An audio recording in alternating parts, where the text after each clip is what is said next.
Lord Parameshwara, the divine protector, blesses every devotee who chants Hara Hara Mahadeva Mahadeva Shambho Shankara with true devotion. The three-eyed Lord, ruler of the three worlds, his birth, marriage with goddess Parvati, and lesser known stories from the Shiva Purana. Let's explore them in this video. Welcome to Hidden Folder. In Hindu Dharma, Lord Paramashiva is the most powerful deity, transcending birth, death and time itself. Yet, he is not merely the destroyer, he is the supreme being who imparts profound spiritual wisdom. Self-existent and all-powerful, he embodies the ultimate divine force. According to the Puranas, a dispute arose between Brahma and Vishnu over who was the greatest. Brahma claimed supremacy as the creator, while Vishnu argued that he was the most powerful because the world was sustained through him. Suddenly, a massive pillar of fire appeared, stretching endlessly in all directions. To discover its limits, Vishnu took the form of a boar and went downward to find its base, while Brahma became a swan and flew upward to locate its peak. However, neither could find the beginning nor the end of the pillar. Realizing his defeat, Vishnu humbly acknowledged Shiva's greatness, calling him the formless and pure one. But Brahma, unwilling to admit failure, falsely claimed to have seen the top of the pillar. Enraged by his dishonesty, Shiva in his fierce form Rudra cursed Brahma, causing one of his heads to fall and declaring that he would never be widely worshipped. Vishnu then calmed Shiva, who entered deep meditation. Over time, the divine goddess appeared and divided herself into three forms: Lakshmi, Saraswati and Parvati, before marrying Shiva. This story explains the emergence of Shiva and the roles of the Trimurti: Brahma as the creator, Vishnu as the preserver and Shiva as the destroyer, maintaining the balance of the universe. Every attribute of Lord Shiva holds deep meaning. His trident represents the three qualities of nature: Sattva, Rajas and Tamas. His matted hair symbolizes asceticism, while the drum signifies the cosmic sound. The crescent moon on his forehead represents control over the mind. The serpents on his body symbolize individual souls, and the tiger skin he wears represents the shedding of ego. The tiger skin on his seat signifies detachment from desires, while the ash on his body stands for purity. The four legs of the deer in his hand represent the four Vedas. Nandi, his sacred bull, symbolizes good company and righteousness. His third eye represents wisdom and knowledge. Together, these symbols reflect the divine essence of Lord Shiva. One day, while Lord Shiva was deep in meditation, Goddess Parvati playfully covered his eyes with her hands. Since Shiva's left eye represents the moon and his right eye represents the sun, darkness instantly spreads across the universe, plunging all three worlds into chaos. To restore balance, Shiva concentrated his divine energy and unleashed a powerful flame from his forehead, giving rise to his third eye, a symbol of wisdom and destruction. It is believed that the mere opening of this eye could bring forth cosmic devastation. The intense heat from this event caused sweat to form on Parvati's hands. According to legend, from these drops, Andhaka was born. Endowed with immense power, he later turned into a formidable menace, forcing Shiva to destroy him to restore cosmic harmony. According to the Puranas, two sages once visited the ashram of sage Shilada. Following his father's instructions, Nandi humbly served them. When Shilada asked for a blessing of long life for his son, the sages refused, revealing that Nandi had a short lifespan.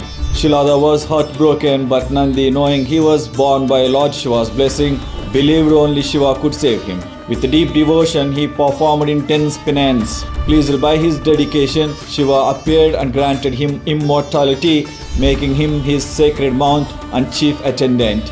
This is why in every Shiva temple, Nandi sits facing Lord Shiva, symbolizing his unwavering devotion, faith and eternal service.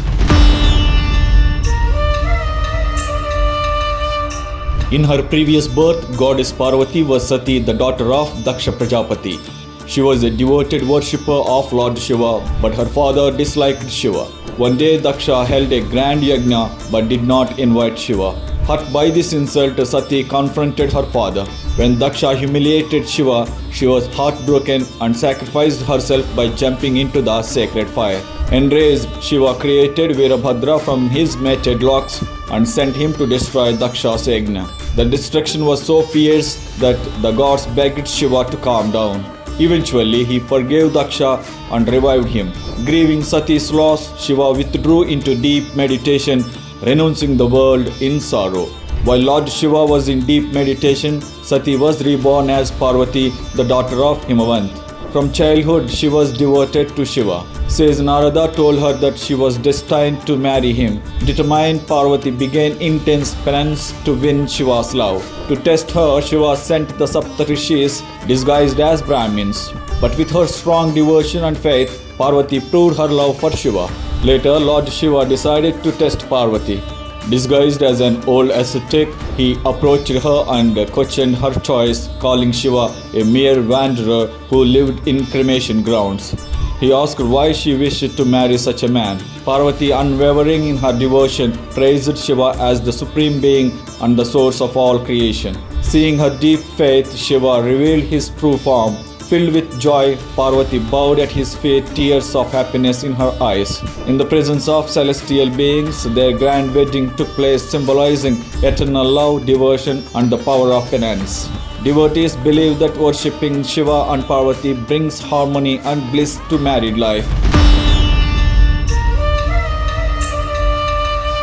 Lord Brahma, the creator, was troubled that creation was not expanding as expected.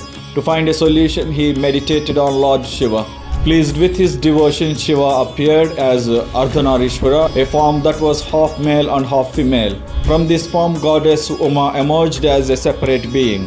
Brahma, recognizing her as the source of cosmic energy, requested her to be born as his son Daksha's daughter to help creation grow.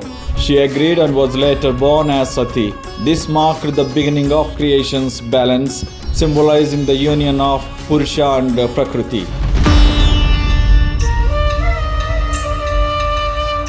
When Bhagirath brought the Ganga from the heavens to the earth, its force was too powerful for the land to bear. To control its flow, he prayed to Lord Shiva, who caught Ganga in his mated locks and released it gently. Because of this, Shiva is known as Bharta, the one who holds or supports. However, his only wife is goddess Parvati. Lord Shiva, the creator of dance, performs the powerful Tandava. This cosmic dance reflects the energy of the universe. His forearms symbolize the four directions. Damaru represents cosmic sound. Fire in hand transforms and purifies. One hand offers protection and assurance. Fourth hand guides us to refuge and liberation. All Indian classical dances originate from Shiva's Tandava, a symbol of creation, destruction, and transformation.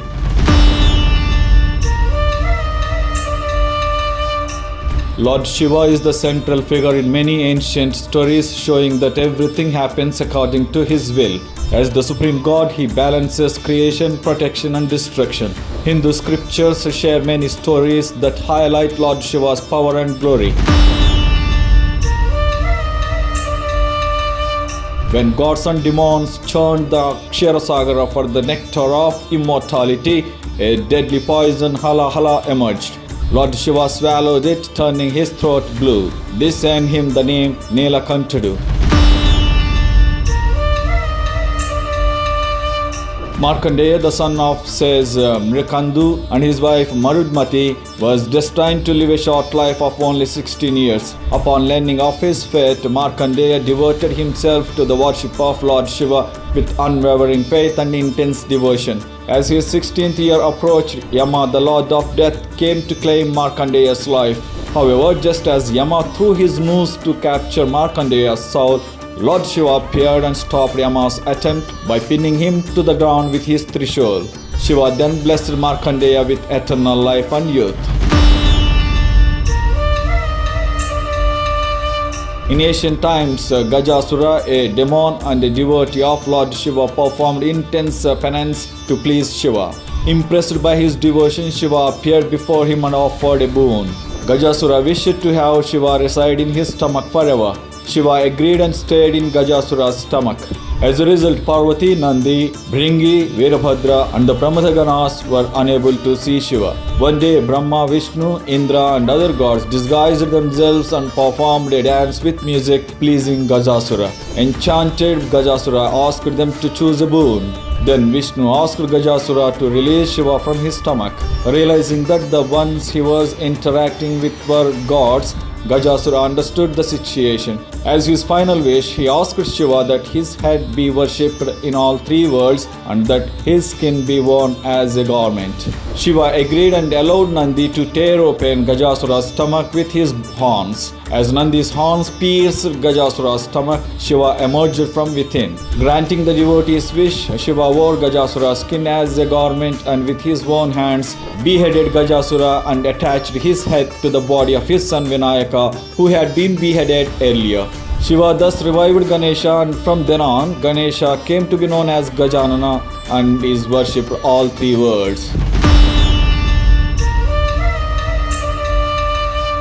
In the realm of the gods, the demon Tarakasura wreaked havoc, leaving Indra and the other gods vulnerable. Brahma's boon had rendered Tarakasura invincible except to the son of Shiva. To counter this threat, Indra enlisted the aid of Kamadeva, the god of love, to disrupt Shiva's asceticism and facilitate his union with Parvati. With Vasanta's assistance, Kamadeva pierced Shiva's meditation with the flower arrows, stirring him from his trance. Enraged, Shiva unleashed his third eye, reducing Kamadeva to ashes. Moved by Rati's pleas, Shiva revived Kamadeva as a formless emotional essence. Ultimately, the union of Shiva and Parvati bore fruit in the form of Subramanya, who vanquished the formidable Tarakasura, restoring balance to the celestial realm. One day, Ravana, a great devotee of Lord Shiva, attempted to lift the beautiful Mount Kailas out of pride. Angered by this, Lord Shiva pressed the mountain down with his little finger, trapping Ravana beneath. Realizing his mistake, Ravana spent several years trying to appease Shiva. During this time, he composed and sang the Shiva Tandava Stotram. Pleased by Ravana's devotion, Lord Shiva granted him numerous boons, including the sword Chandrahasa. The stories of Lord Shiva, the embodiment of truth, the grantor of liberation, and the loving guardian of his devotees, offer spiritual guidance and valuable life lessons to his followers. The churning of devotion where Shiva saved the universe and the story of Markandeya demonstrate that devotees who worship Shiva with true devotion and sincerity can attain longevity and even transcend the cycle of life and death. The tale of Kamadeva's destruction showcases Shiva's power to conquer desires, anger and greed. The marriage of Shiva and Parvati serves as a model for a virtuous family life, teaching devotees the importance of a harmonious and righteous domestic life. The destruction of Tripurasura, the three cities of the demons, illustrates Shiva's role in establishing righteousness and destroying evil, demonstrating how he eradicates corruption and immorality to uphold the principles of Dharma. The mantra Om Namah Shivaya is the most powerful and sacred mantra to worship Lord Shiva. Chanting this mantra leads devotees on the path to liberation. Worshipping Shiva grants liberation from karma, attainment of salvation, and progress on the path of devotion. Devotees worship Shiva in the form of the Shivalinga and receive his blessings and grace. The worship of Shiva is considered a means to attain spiritual growth, self-realization, and union with the divine. For more such videos, please subscribe Hidden Folder YouTube channel.